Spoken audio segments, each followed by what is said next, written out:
Welcome. In front of me is a OPPO Reno7 Lite, and today I'll show you how you can hard reset this device through settings.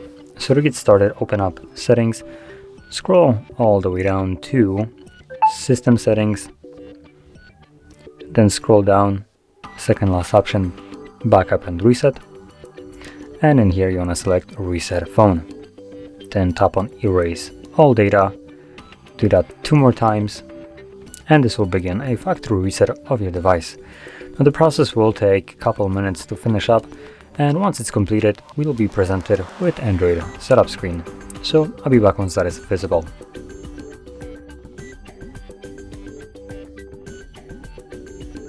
And as you can see, the process is now finished, and you can set up your device however you like. So if you found this very helpful, don't forget to hit like, subscribe, and thanks for watching.